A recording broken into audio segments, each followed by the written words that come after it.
Act 2 Macbeth. Macbeth बैंको से कहता है कि वो उससे कुछ समय बाद मिलेगा और फुर्सत में उससे बात करेगा कि वो विचेस के बारे में क्या सोचते हैं। डंकन मैकबेथ के कासिल में आया हुआ है, जैसा कि उसने प्रॉमिस किया था कि वो आज यहां पर डिनर भी करेगा और रात भर ठहरेगा भी। डंकन के साथ बैंको का बेटा फ्लियंस भी आया हुआ है। All hail King Duncan! We welcome you to Inverness.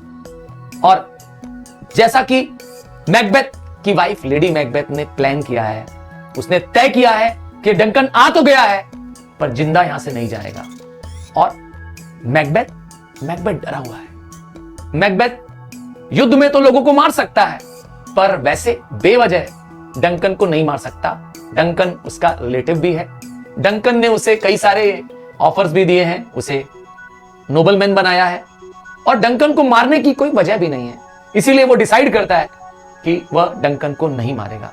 पर लेडी मैकबेथ उसको प्रोवोक करती है, उसको उसके अंदर जहर भर देती है और उसे कहती है कि वह कायर है, वो एक निकम्मा व्यक्ति है अगर उसने ये मौका अपने हाथ से गवा दिया, क्योंकि इसके बाद वो फिर दोबारा कभी राजा नहीं बन पाएगा।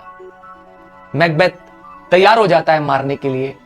लेडी मैकबेथ उसे कहती है कि सोया हुआ डंकन उसे उसके पिता के समान लगता है, इसीलिए लेडी मैकबेथ खुद नहीं मार रही है, वरना वह खुद ही उसे मार देती। लेडी मैकबेथ डंकन्स के चैम्बरलेन्स को, गार्ड्स को नशा करा देती है और उन्हीं के डैगर से मैकबेथ डंकन को मार देता है।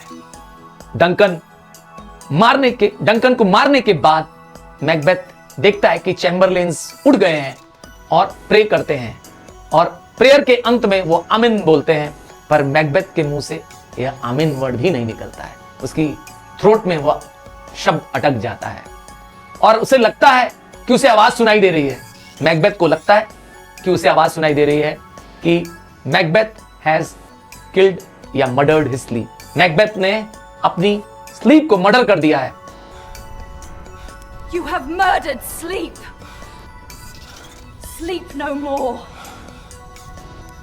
मैकबेथ कमरे में लौटता है और उसके हाथ में खून से सना डैगर होता है। लेडी मैकबेथ गुस्सा हो जाती है, कहती है कि वो मरा हुआ राजा तुम्हारा क्या करेगा। और वो चैम्बरलेन्स भी इतने नशे में है कि उन्हें पता ही नहीं है कि वो ड्यूटी नहीं कर रहे हैं। वह खुद जाती है और वो डैगर चैम्बरलेन्स के पिल्लों के नीचे रख देती है और उनका हाथ स्मीयर कर देती है, खून से भर देती है, ताकि सारा इल्जाम उन चैम्बरलेन्स पे लगे।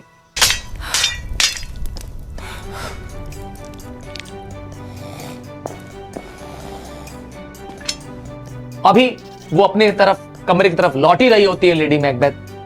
मैकबेथ कहता है कि सारा नेपच्यून अर्थात सारे दुनिया के समुद्र भी क्या हमारे हाथ का ये खून मिटा पाएंगे, ये लाल रंग मिटा पाएंगे। लेडी मैकबेथ उसे कंसोल करती है, अरे कुछ नहीं है, ये दाग तुरंत मिट जाएगा। Will all great Neptune's ocean wash this blood clean from my hand? A little water clears us of this deed. यहां पर लेडी मैकबेथ एक विच की तरह बिहेव करती है। हाँ, कई बार उसे कहा गया है she is referred as the fourth witch in the play.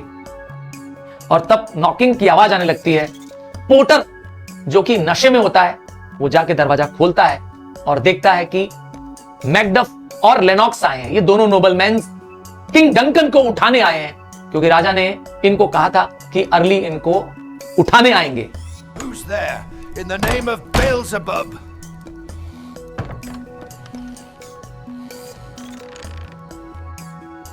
Macduff जब रूम में एंटर करता है तो चिल्ला पड़ता है, हॉरर हॉरर हॉरर, और बताने लगता है कि किंग डंकन की डेथ हो गई है। लेडी मैकबेथ बेहोश होने का एक्टिंग करने लगती है और ड्रामे में बेहोश हो जाती है। पूरे घर में क्योस फैल जाता है। Horror! Horror! Horror! Horror! बैंको फ्लियंस उठ जाते हैं। राजा का बड़ा बेटा मैल्कम डोनेल्बिन वो भी वहां पर आ जाते हैं और सब आश्चर्यचकित करते हैं कि ये हुआ क्या। इस कंफ्यूजन में मैकबेथ ने दोनों चैम्बरलेन्स को मार दिया और मैकडफ इस बात से नाराज होता है। पर मैकबेथ कहता है कि मुझे उन पे शक था और मैं राजा से बहुत प्यार करता हूं, मैंने जो राजा से गद्दारी किया है मैं उनको मार दिया। मैल्कम राजा का बड़ा बेटा, उसे डर लगता है, वो इंग्लैंड की तरफ चला जाता है। डोनेल्विन राजा का छोटा बेटा, वो आयरलैंड चला जाता है, क्योंकि उन्हें डर है कि अभी मर्डरर जिसने राजा को मारा है, डंकन को मारा है, वो उनको भी मार सकते हैं। अब मैकबेथ की कोरोनेशन सेरेमनी होने वाली है स्कॉन पे, SCONE, वही प्लेस जहां राजाओं की ताजपोशी होती है।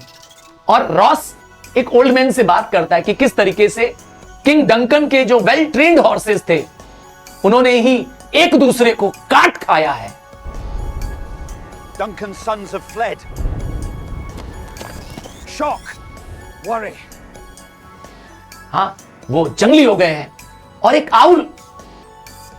आउल ने फैल्कन को किल कर दिया। तो सारी चीजें, अपशगुन की चीजें क्या हो रही हैं, देश में कुछ दिनों से चल रही हैं। लोगों को समझ नहीं आ रहा है कि ये क्या हो रहा है।